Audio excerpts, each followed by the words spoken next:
In a book called The Second World, this was before the extent of the financial crisis could be seen, and of course it's still unknown, Parag Khanna, today's guest, foresaw a planet dominated not by the U.S., but by three superpowers, the U.S., China, and Europe. However, he believes if the U.S. tightens trade and energy ties to the rest of the hemisphere, pursues economic innovation at home, and establishes what he calls a diplomatic industrial complex, Khanna believes the U.S. can grow stronger at the same time as the globe becomes less red, white, and blue. I hope to talk to Parag Khanna about his book and the changing balance of power, about Mumbai and India-Pakistan relations, the recent NIC 2025 Global Trends Report, which suggests the U.S. days of dominance are numbered, the global financial crisis, and finally, Obama's foreign policy, trade, and national security priorities. Parag Khanna has been an informal advisor to the Obama campaign for many months. Parag Khanna was born in India, raised in the United Arab Emirates, the United States, and Germany. He specialized in scenario and risk planning at the World Economic Forum. He conducted research on terrorism and conflict resolution at the Council on Foreign Relations, and in 2007, he served as a senior geopolitical advisor to the United States Special Operations Forces in Iraq and Afghanistan. As a senior research fellow and the director of the Global Governance Initiative at the New America Foundation, Khanna leads an effort to find innovative strategies for governmental, corporate, and civil society collaboration to resolve pressing global problems and redefine diplomacy for the 21st century. Parag Khanna's writings have appeared in the New York Times, the Financial Times, Harper's, Slate. His first book, The Second World, Empires and Influence in the New Global Order, has been highly praised, and his upcoming book, How to Run the World, will be on the future of diplomacy. Welcome, Parag Khanna. Terry, thank you so much. Great to speak with you. Good to hear your voice again. Let me start. What I like to do is give people a sense, give listeners a sense of the people behind some of the ideas and the work. And as I clicked through your resume, the early part of growing up in all those different countries, we don't have time to deal with. But I want to touch on several of the things that you've done over the last few years, just to get a sense of what that path has been to where you are today. You conducted research on terrorism and conflict resolution at the Council on Foreign Relations. What were you doing there? Well, that was my first job out of college, actually, to be a research associate at the Council, which is one of the old steam think tanks on the East Coast. And I worked with a number of different fellows, and of course, who would have known what regions would be hot and what would be timely. But of all things, I worked with a professor named Jessica Stern, who was a lecturer at the Kennedy School at Harvard on Lashkar-e-Taiba and on Pakistan and Kashmir. So that proved to be something that would be of value about 10 years ago. I also work with Barnett Rubin, who's a fellow at the Center on International Cooperation at NYU, and someone who is widely regarded as the world's leading expert on Afghanistan, at least in the West. And so, those are two of the scholars that I worked with in looking at Central Asia, conflict resolution, terrorism, and so forth. And it introduced me to the post-Soviet Central Asian world and to Afghanistan and research on those countries in a way that was not particularly advanced in the U.S. and still really isn't. I mean, those are very complicated. That's a very complicated region of the world where many of the governments are still holdovers from the Soviet era, and the U.S. has not had a very sophisticated policy towards them in the last 20 years. Okay, and then you specialized in scenario and risk planning at the World Economic Forum. I've read a quote from you a couple of places where you said you'd something like attended 7 World Economic Forums by the time you were 30, which you didn't know was necessarily a good thing. Well, I mean, Davos is one aspect of what the World Economic Forum does, but the institution itself, which is based in Geneva, is a very interesting hybrid organization, which I hold to be an example of where diplomacy is going. And as you mentioned at the beginning, that's what my next book is about. It's a place that's privately funded by corporations, but really serves as a platform for NGOs, companies, and governments to get together. And some call it just a talk shop. And yes, there's lots of debate, just in discussion, just as there is at any other diplomatic organization or convention. But what they really do is hatch a lot of innovative partnerships that relate to water, to climate reduction to public health partnerships, really you name the issue, and they, in fact, even disaster relief, pre-positioning of construction supplies to deal with natural disasters and so forth. So there's a lot of concrete, innovative partnerships that are forged through World Economic Forum meetings that are largely done behind the scenes, but also done quite openly, and it's actually a very transparent organization, which is not what many people think of when they think about the Davos meeting. So it's a very unique place to work, and it was really opened my eyes to the future of diplomacy, which is really an issue that stuck with me and why I'm doing my next book on it. And when you say partnerships or collaborations, am I correct in assuming you mean between states, NGOs, corporations, all of them? Right. Exactly. Yeah. Very little of what is good in terms of in terms of tangible progress that's achieved on the ground today. Let's say you're trying to deal with the Kimberley process with diamonds, or you're trying to clean up corruption in oil-rich countries in Africa, or anything related to development and public health and all of these public goods kinds of areas. Very little of what is done today that actually works and that's successful does not involve in some kind of alliance among corporations, NGOs, and governments. This is already the reality, I would say, of diplomacy, not just its future. Okay. And so then in 2007, you serve as a senior geopolitical advisor to U.S. Special Ops Forces in Iraq and Afghanistan. What was that about?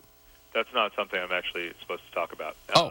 But it was a very useful experience of trying to take countries that I had been traveling and researching in on my own and trying to advise to whatever extent it was useful, military forces operating in the Middle East and beyond to just kind of give a different perspective on where I see the strategic landscape going. But I can only say that at any given point in time in whether you call it the war on terror or some other term, the advice that one gives can only be useful for a particular time because things are changing very fast.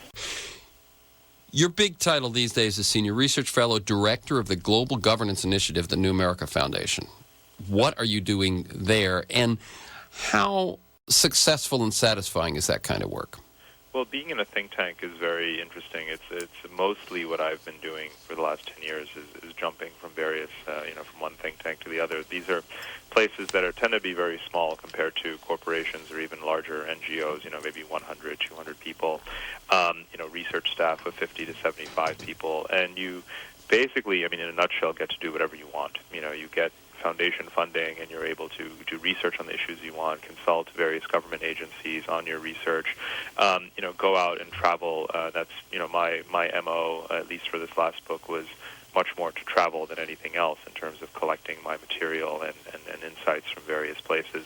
So I didn't even spend much time in an office at all, and I don't tend to. I try to go out and around the world and see what's happening and see what works with respect to the problems that I think need to be solved.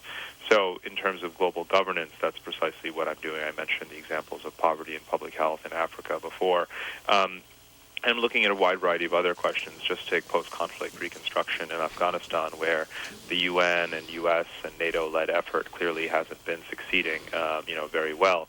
What is necessary there, among other things, is a much greater role for social enterprise, private investment, job creation, all the kinds of things that are important for counterinsurgency, but are also important for economic development. And we've seen a lot less focus on that in the last 7 years than we should have. And those things, again, as I mentioned with other examples related to Africa, you need a much greater role for NGOs and companies in solving those problems. But you don't see the structures in Afghanistan, the kind of governance mechanisms that are public and private at the same time, as you would need. And so this is why my initiative is focusing on what are the public-private partnership modes of diplomacy that are going to get us to those solutions.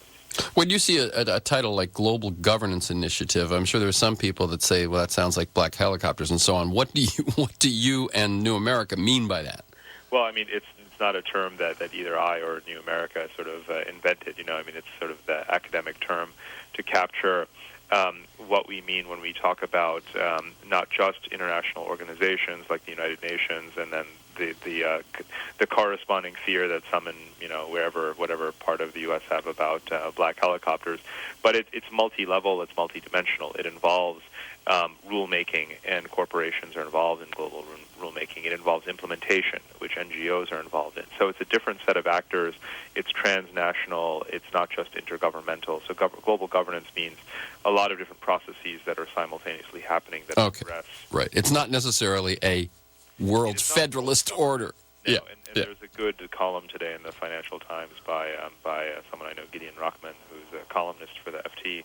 And he addresses this question as well. He says there is not a world government happening, but there are certainly signs of global governance emerging. You are a host of Interview on MTV. What is that? That's a new show that no one will have seen yet.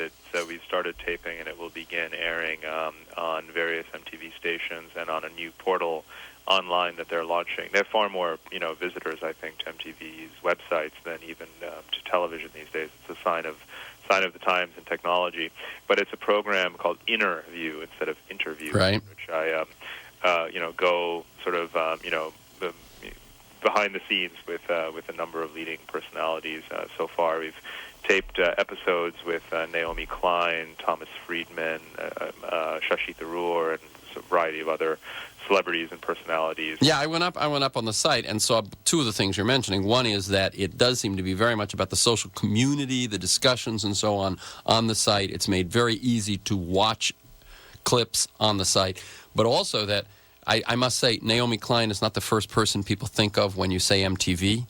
Right. And well, I mean, and I'm not the first person people think of when they think MTV. Exactly. The point here is to actually, really have a very smart and in-depth, substantive conversation with people who are influential, insightful, intelligent.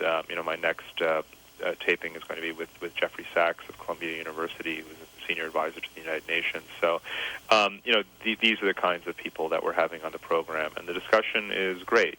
For me, it's as if I were in my think tank, but instead it's an MTV studio.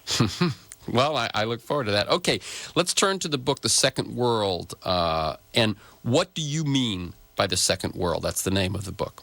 Well, it's important to point out what it used to mean. The Second World used to mean the Soviet socialist or communist-allied countries in Eastern Europe and Asia. And then after the collapse of the Soviet Union, that term ceased to be used. But, we still say First World when we mean rich countries. We still say Third World to refer to poor countries. And to me, Second World countries are not halfway in between. They're not some global middle class, which we know very problematically does not exist. What I mean by Second World are countries that are halfway that are both at the same time. You have some rich or connected, globalized portion of the population, and you have masses of poor and disconnected people. And it's that state of being kind of First World and Third World simultaneously that I call Second World. But these are also very strategic countries that are kind of reshaping the diplomatic balance of power. So I chose about 40 countries and that I traveled through in 2005, 2005 and 2006. And I focused on how they are emerging in the global economy, in the global, strategic and diplomatic kind of frameworks, and how they're shifting the balance of power away from U.S. hegemony and dominance towards a world that is truly multipolar. And, that's clearly where things are going, and this financial crisis has only accelerated our realization of that. Mm-hmm. I know one of the things that you basically say is that the Americans' dominant moment has been replaced by a geopolitical marketplace. That's right. And now, did you have that premise before you set out, or as you began to move around and look into these second world countries, you realized that's the game they were playing? I did. I started with two concepts in mind. First of all, I had stacked on my desk 3 stacks of books. One that said America will continue to dominate the 21st century. One that said Europe is the new global standard setter and diplomatic leader for the future. And the third stack were books about how China and the Pacific are going to, take over the world. And these, to me, were obviously mutually, they're not reconcilable. At least these books were not making efforts to confront each other. And I wanted to bring these 3 totally different theses kind of, into one and try and reconcile them, make sense of them, because last time I checked, we all exist on the same planet, but these books were pretending like Europe, America, and China don't, Yeah. So that was the first sort of motivation. But I was convinced that these are the three poles of power and influence. I call them centers of gravity, really, in the world, and I really believe that is very much the case and will continue to be. The second, though, was to evaluate this geopolitical transition through the eyes of these strategic second world countries, rather than just reading doctrines from Beijing or Brussels or Washington. That's a very easy thing to do. It's much more difficult to see if they work. So the point was to go out and see, which diplomatic strategies are actually having an impact around the world, and who's doing it right. Is China's strategy working, or is Europe's, is ours? And depending on where you are, the answer is very different. But the answer in no place is the answer. American dominance is going to continue in perpetuity because of business as usual. Yeah. One thing I note about this book, I'm speaking with Parag Khanna, author of The Second World, is that the book about us and the second world, as you say, can be written from Washington or London or Brussels or so on. Right. But the book you set out to write could only be written by you being on the ground in those countries? Right. I mean, I set out, originally to do a TV show. That's right. Second world countries. That's right. But no TV station picked me up to do it. Now I'm certainly entertaining offers to go out and go back to some of these countries and bring them to life the way I tried to do in the book. It's a very difficult task. There's a lot to say about each place, and in the book you only get maybe 7 to 12 pages, pretty dense pages on each of these countries. But absolutely, I think the whole thing would have been a total flop if I hadn't spent the years traveling instead of sitting at my desk. So that was the really key hinge to getting the arguments right, to learning what's really happening in all of these places, and to ultimately, I suppose, to validating the kind of thesis that I set out with. And I would guess for a listener or a potential reader, they should know that since the book is rooted in your travels, it is not just a book of theories and numbers. No. I mean, it was de-wonked, by my editors, and I'm grateful to them for doing that. It's not a think tank book. It's published by Random House. And, it doesn't have all the juicy travel bits and details that I would have loved to put in, but that also might have gotten outdated. But I called my methodology aesthetic. I wanted to capture not just ideas. I really wanted to include sensory perception and judgment about what I saw in places. So there's a lot of observation about culture and society. And now, as a result, I get a lot of emails from people around the world who say, wow, you really just hit the nail on the head in capturing, Brazil or Turkey or Kazakhstan. And they say this is exactly how we are and who we are. And, that's always very gratifying. Mm-hmm. And so let's go again to some of what you're saying there, which is your perspective, Parag Khanna, was the second world, but it ends up leading you to this idea of the second world in a global marketplace, negotiating with the three biggest players being the U.S., China, and Europe. Right. And so to talk about Europe for just a second, Europe is often portrayed in the U.S., less so now that we're all in the same financial crisis together. But the conventional wisdom for so many of the last few years has been, Europe, old Europe, unsustainable socialist economies, safety nets that are going to drag them all down. I interviewed Jeremy Rifkin a couple of years ago, and I have a feeling his was in one of those stacks of books, the ones right. that said Europe are going to, and he had a book, The New American Dream, that Europe has the dream for the 21st century. A couple of countries, right after I interviewed him, voted against the EU Constitution. It looked like, maybe it was unraveling. What does, just to set the context on Europe, what does all of that mean and matter? We use the wrong metrics in evaluating Europe. Europe is a, post-national or supranational transnational entity. It is not a country. It is not. Whether or not it has a single constitution, a single foreign minister, a single president, an executive model like the United States, is not the measure of whether or not Europe succeeds. The measure of whether or not Europe succeeds can be they can succeed by totally different kind of indicators. It can have 27 foreign policies and still succeed. Spain takes the lead in managing Latin American relations. Germany deals more with Russia. France with North Africa. You have multiple centers of innovation, of thinking. It leads to, a bureaucratic nightmare, without a doubt. But we are a bureaucratic nightmare even as one country. So, And now, most importantly, we are becoming like Europe. Some of the commentaries after the Lehman bailout, or sorry, not the Lehman bailout, but the Fannie Mae bailout said we've become the United States of France. So we are learning to be a regulated, managed, state capitalist, interventionist kind of economic model, the way Europe always has been and the way China is. And as part of, one of the big arguments in my book is that because two of the three superpowers operated in that way, we were going to inevitably bend to the way they do things, not the world bending to a laissez-faire American model, so-called Washington consensus, and so forth. And I didn't predict the financial crisis, but I certainly predict that we were outnumbered in our approach to these questions, and we lost, quite frankly. Lost in which way? Lost ideologically, without a doubt. And now it's the laissez-faire free market ideology that was. Yeah. We can't. Ronald Reagan and Margaret Thatcher. Right, exactly. We can't. And Margaret Thatcher had that famous phrase: "There is no alternative." But of course, there is. We're learning to now do it the other way. Except, of course, we can't afford it, which is what's really, really fascinating and troubling about the present situation.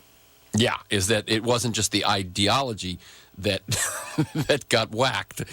It was the economy. It was people's pocketbooks. It was people's homes and families. Exactly. In this notion of geopolitical marketplace, tell a little bit more what that ends up meaning. You mean it both sort of literally and figuratively for second world countries. How so?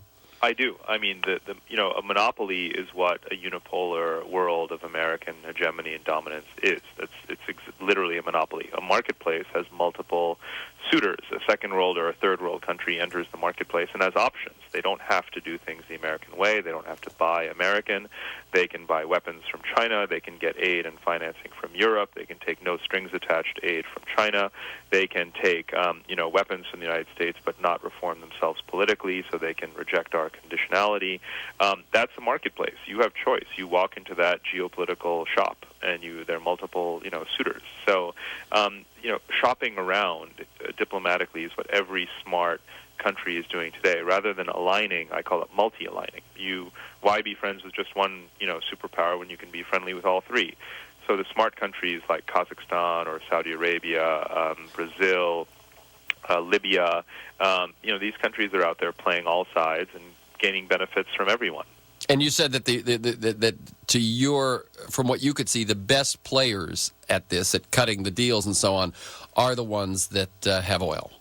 At the moment, yes. Yeah, you certainly see that happening with, Malaysia. Iran is doing this well. Kazakhstan, I mentioned earlier, Libya, Azerbaijan, and a few others. Some of the oil-producing countries are playing this game extremely well. Mm-hmm. Okay, let me also, you say that we've talked about what a second world country is. We've talked about how Europe, China, and the U.S. kind of relate to them. What is a superpower? How did you decide that Europe, China, and the U.S. are superpowers, and yet Russia, for instance, you feel is a second world country? Right. It's a great question because, a lot of armchair grand strategists, publish op-eds every other day saying, in the future there's going to be seven great powers, 3 great powers, 12 great powers. Everyone seems to have a different opinion on the subject. As I mentioned, I had those 3 stacks of books on my desk, so I had some inkling that people were actually saying 3, even if they wrote articles saying 7 or 8 or 10.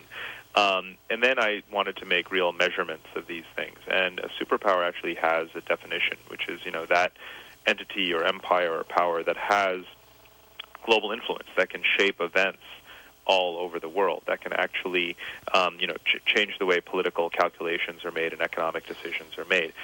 Russia doesn't do that anymore. It has a nuclear arsenal that can bomb anywhere in the world. It's in fact decided to send some planes and ships to Venezuela in a show of strength and solidarity, but it's not really affecting political calculations in sub-Saharan Africa and in Latin America by and large. Another factor is economically. I mean, Russia represents 1 to 2% of the global economy. Its economy is about the size of France. Contrast that with China, which has 14 and growing % of the world economy and GDP. The U.S. and Europe, which have over 20% respectively. So, to sustain everyone. Many people are familiar with Paul Kennedy's book, The Rise and Fall of the Great Powers, where he says, great power, global dominance, and hegemony, and superpower status are sustained through your economic strength. Only the U.S., EU, and China have that sustainable economic strength. India doesn't have it yet, not even close. Russia doesn't have it anymore, not even close. And Japan has economic strength but doesn't have the demographic resources or even the strategic appetite to pursue it. So when you peel away all of the rhetoric about India having 1 billion people and therefore being a rival to China, and you come down to how big are their economies really, how strong are their military? How big is the Indian economy? Well, it's only again it's 1 to 2%. So about the same as Russia. Yeah, exactly. Yeah. So that talked about the influence of money, the influence of the size of the economy. How about the U.S. is has by far the world's most powerful military, spends more on military than most of the rest of the world combined. Does that matter? Of course it does. I mean, military power, obviously plays an enormous role in this, and the U.S. military is the only globally deployed force. The question is, how effective is it, and how much does it factor into calculations in different regions? How effective it is, of course, one can say, I'll point to 3 things: Iraq, Afghanistan, and deterrence. Now, we have a huge nuclear arsenal, but when other countries, as nuclear proliferation occurs, whether slowly or quickly, we become deterred. So our nuclear arsenal, or the threat of it, effectively becomes, nullified to some extent. So you could have 5,000 nuclear weapons or 50,000 nuclear weapons. Is America with 50,000 nuclear weapons more powerful than America with 5,000? No, really, it's not. But it has our strategic, or rather our conventional weaponry, our Navy, which is deployed globally, and our missile fleet forces and our ground forces that are stationed everywhere, obviously do have an impact on things. But the question is, does our military power translate into political success? And that's where Iraq and Afghanistan come in. Clearly, it's not enough. So yes, our military power is great. It shouldn't really be measured based on a dollar value of how much we spend, because you can get more bang for your buck through cheaper weapons elsewhere. And also, what does a lot of our military budget go to is actually to things like salaries and healthcare costs and veterans affairs and all these things that don't actually, just bureaucracy and waste, and billions of dollars worth, which you're very familiar with. Yeah. A lot of that money. I mean, does it really impress people when you say we spend more than the rest of the world combined? It may be, but how much of it actually translates into usable forces that are being used in a way that are actually influential and effective? Effective, I think, is the key one there. Yeah.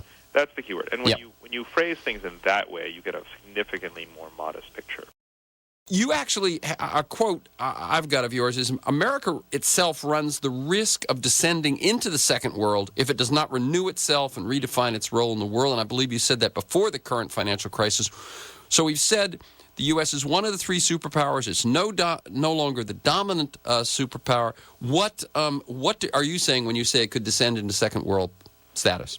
Yeah, it's another quote, sort of a corollary to what you just read out, is I think I said we need a Marshall Plan to stay in place. Exactly. A domestic Marshall Plan. Exactly, a domestic Marshall Plan. And that's exactly what Barack Obama has just announced. It's nothing short of a domestic Marshall Plan. It's a massive investment in job creation, infrastructure renewal. And that word renewal is ideological in terms of renewing our sense of exceptionalism and purpose, but we can leave that aside for now. But it's also physical renewal. Our infrastructure dates back to the 50s, and it always has to be renewed and overhauled in order to be at the top global standard. And when you travel in a lot of countries, like in the Far East in particular, and like Malaysia and even Shanghai, you have better roads, better rail systems, and all of these things than America does. Far better. You have more internet, higher broadband penetration and access in 18 or 20 countries than you have in the United States. Now let's just say that for people who would find that surprising,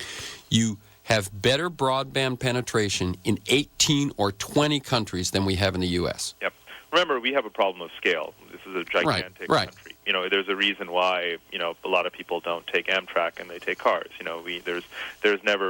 People haven't felt the need to have that infrastructure. Now we need it because of, for energy efficiency, rising costs of fuel, and these reasons, and also just to create jobs itself and to kind of keep the country and keep the economy linked and make it more efficient in that sense. So we haven't felt the need to have that, but most certainly we do now. Okay, you just touched on something. Very much of what you're saying about a second world country negotiating in the global marketplace seems to accept and be rooted in a context of this global marketplace of globalization. Now, let me ask this question. If we face the twin limits of peak oil and climate change, does that mean that the current model of global trade in which, for instance, American meals average traveling 1,500 miles to our kitchen tables, is that whole model unsustainable, and will it have to be unwound, or is it being unwound even as we speak? Not necessarily in terms of the sort of, twin limits. Remember, if we're approaching peak oil, if that's the case, and many people, dispute that heavily, it's a topic really for petroleum geologists to debate. But the issue then is, if that is happening, then climate change or the pursuit of reducing emissions is probably the beneficiary, because it means we'll invest more in alternative energy.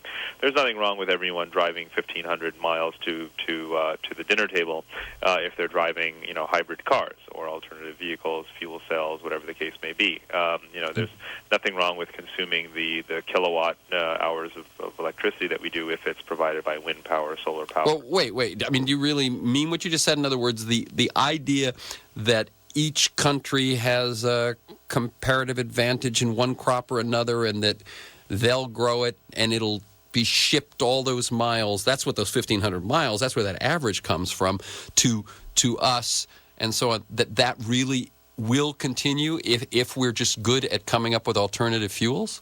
Well, part of what the problem is our habits, right? We right. have to assume that our habits change slowly, but that technology can be integrated into our lives a bit more quickly.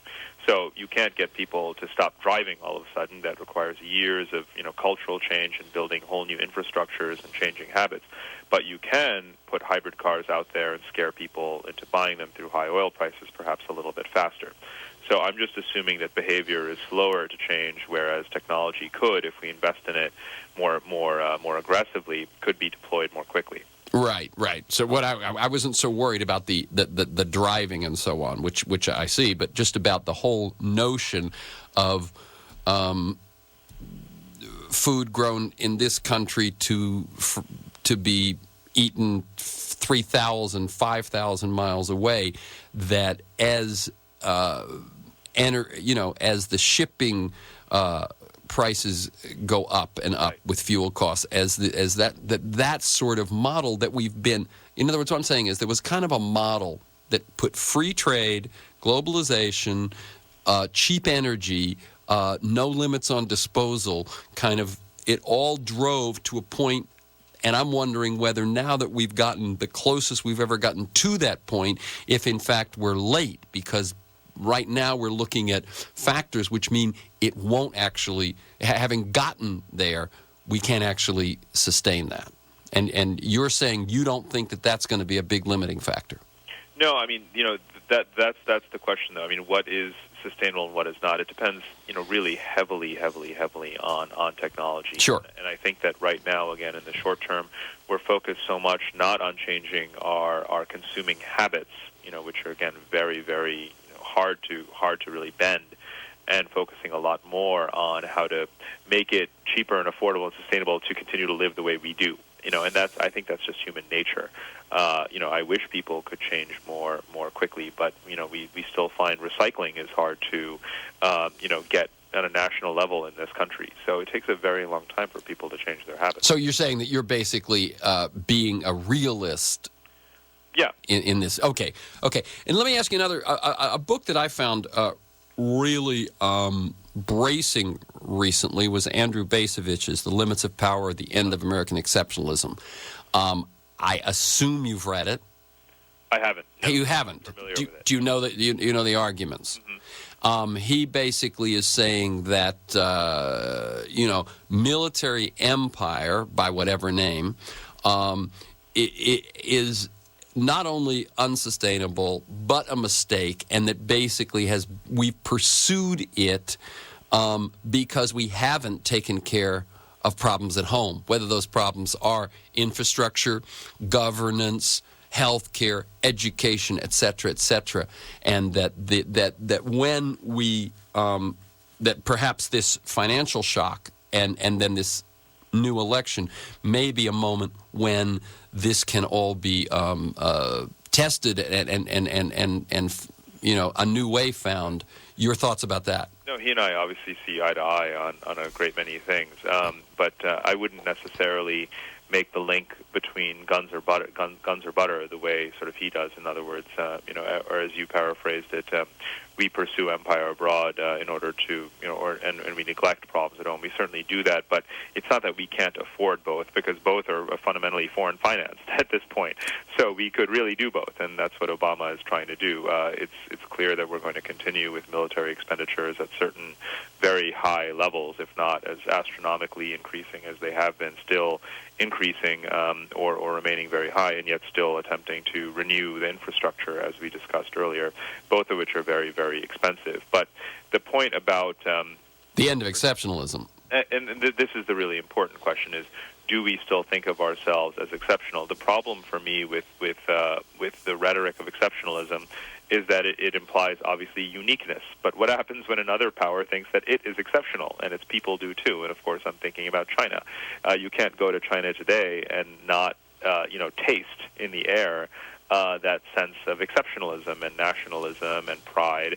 All of those things, it's really a Chinese equivalent, more or less exact, of what we have. This is the talk of, China as the Middle Kingdom and so forth. China is the, center of the world, really. And it's kind of hard to reconcile the fact that America sees itself that way and China sees itself that way. Either neither is exceptional or we need to stop using the term, basically. So I find it all very quaint, because it's really only people who haven't been to China or haven't traveled around enough to see how opinions and attitudes about America are changing who still actually take and use that word all that seriously. Okay, let me now turn to another, we talked about peak oil, climate change, so on. Terrorism, radical Islamic terrorism, and other forms of terrorism. Let me just put it this way. On 9/11, I felt that the crucial question was, have we done everything we could to minimize terrorism, to make terrorists pariahs within their own societies? And what would we need to do to actually accomplish that? Does that tack make sense to you? And if so, what should we be doing? I think it's a fair metric to be using, or a goal to have, that our efforts after 9/11 would be devoted to minimizing the amount of terrorism that exists in the world, and as you say, rightly marginalizing or making terrorists into pariahs in their own societies, so that those societies inherently do the policing, for us or for themselves in their own good and their own interest, rather than saying, we fear America is going to attack and occupy us, therefore we need to export jihadism, to try and bleed the United States, which is obviously the result that we have created. So obviously, against the metric that you've wisely kind of articulated, we obviously have not done a very good job. And what should we be doing? I mean, certainly not more. At this point, obviously, we can't do more of the same, because we can't afford right. the resources to. I would hate to imagine that we had an unlimited military arsenal and didn't think twice about whether or not it was working. It's a sad fact that people are maybe only waking up to more progressive strategies because we can't afford or don't have the resources to continue doing the same old thing. But that's a very cynical view. More, positively articulated, obviously, we need to work much more, in terms of economic development issues in the Arab world and in Muslim countries, and I think that we may start to do that. But again, it's not just about throwing money at the problem. It is fundamentally about governance, and there's some evidence that when you have negotiations with, fringe groups, marginal groups, militant groups, and if you include them in a certain political process, whether it's a democratic one or quiet negotiations. This has happened in Libya and Saudi Arabia, to a small extent in Pakistan and Egypt and elsewhere. It actually does diminish the incentives for radicalism and violence. So, there's a strong link between democracy and political stability. So we have to we obviously have to encourage that much more genuinely and authentically than we have so far. You talk about building, I mentioned it in the intro, building a diplomatic industrial complex, and at another point you say this book is a book about diplomacy fundamentally. You have a very broad definition of diplomacy, and maybe now is a moment to say, so if you were an advisor to Obama. I don't know if you still are, but for the listeners, if you were advising a new administration, what would this stronger, broader diplomacy consist of? Well, by the way, this is much more than about advising administration. This is about advising a society. Exactly. To me, we have a lot more foreign policy than just what our government does. I think that Google has a foreign policy. I think that the Gates Foundation has a foreign policy. Disney has a foreign policy. Absolutely. Yeah. And let's just take the Gates Foundation, which spends more on public health programs internationally than a number of significant international organizations. In fact, because contributions to the World Health Organization in Geneva are voluntary, in some years the Gates Foundation provides up to 30% of the budget of the World Health Organization. So just so it's clear, an international organization gets a lot of money from an NGO, and it's an American NGO. So, America's aggregate sort of footprint on these issues like health and development is a lot more than what its government does. USAID's spending is dwarfed by the total of American charitable giving and foundation giving internationally, by a lot. So it shows that America has, a big presence in the world that shouldn't be measured just based on what the government's policy is. Mm-hmm. Especially now that we can't really afford, to have more of the same, even at current levels in terms of international aid and so forth. We really do need to think about foreign policy and diplomacy much more broadly. Just look at our educational sector. What has boomed in the last 5 years is the presence of American universities in the Middle East and elsewhere. Everyone wants to partner with an American university. If you go to Doha or Dubai, places like this, you find American campuses popping up everywhere. Higher education is America's best, most coveted, desirable export. And that is a very good thing. It really strengthens the American brand, the American image internationally. And that's not something that the United States government needs to facilitate. It's something that the universities are doing voluntarily, and some of them are actually profiting very, very handsomely from it because Arab, Gulf governments can afford to pay for all of the expenses for setting up these campuses overseas and educate their, it's at this point, mostly their elites, but eventually more, larger segments of their population. So there are great things going on that emerge not from Washington, but from everywhere else. And that, to me, is part and parcel of what America's world role is, and we need to understand America's global influence is significantly more than just what the administration decides to do. And that's the kind of advice I want to give in an age where the government is either too bureaucratic or too bankrupt to do the kinds of things that need to be done. Okay, let me now turn to an area of your expertise and an area of news and concern right now. The attacks in Mumbai highlight, but only to me, only again for the umpteenth time. The last time might have been, with Musharraf's ouster. The time before that might have been with Bhutto's assassination, etc. That Pakistan, and the other might be India's nuclear agreement with us, that Pakistan, India, what's going on there? What should we be looking for? In terms of what's going to happen next with Pakistan and India? Well, and what we as the U.S. should be looking for or hoping for? Well, it's clear what we're hoping for. We're hoping that Pakistan doesn't divert troops from its western border to its eastern border, as some people have threatened would be the case if India were to launch strikes in Kashmir or were to send more troops of its own to the line of control in Kashmir, or certain things like that. So we're hoping that doesn't happen. We don't want Pakistan to quote unquote take its eye off the ball. I find that whole discussion to be a bit facile. Pakistan has more than enough troops to cover both its borders. The only question is whether it wants to actually use them to confront the Taliban and Al Qaeda, or if it doesn't. And if it doesn't, it can use this as an excuse. Exactly. And then again, the whole rhetoric is really quite meaningless, because it is just making excuses to not do what ought to be done. So that's one angle to it, though, is simply hoping that the situation doesn't get inflamed further. There's talk about us having a special envoy to try to, revive some of the mediation efforts of the past that go back well over 10 years in terms of Kashmir. But, it has to be handled very delicately. I have, some views on how I think it could or could not be done. But there's a lot of Indian mistrust, actually, of the U.S., despite the nuclear deal finally going through, because, quite frankly, the Pakistan has been getting special treatment over the last, 8 years. And it's also gotten away with, supporting groups like Lashkar-e-Taiba, which, has been responsible now for multiple major significant attacks within India, and India has not responded in kind. So the notion that America can simply come in and mediate even-handedly is not something that India necessarily buys at the moment. There has been a fairly healthy process underway up until this most recent attack between India and Pakistan themselves, sort of track 2 diplomacy, opening trade linkages, and so forth. And so long as they keep those open, it means that the clock won't be turned back too far from this episode. But it's really early days right now after this most recent kind of tragedy, and I'm not sure which way it's going to go. What about Afghanistan?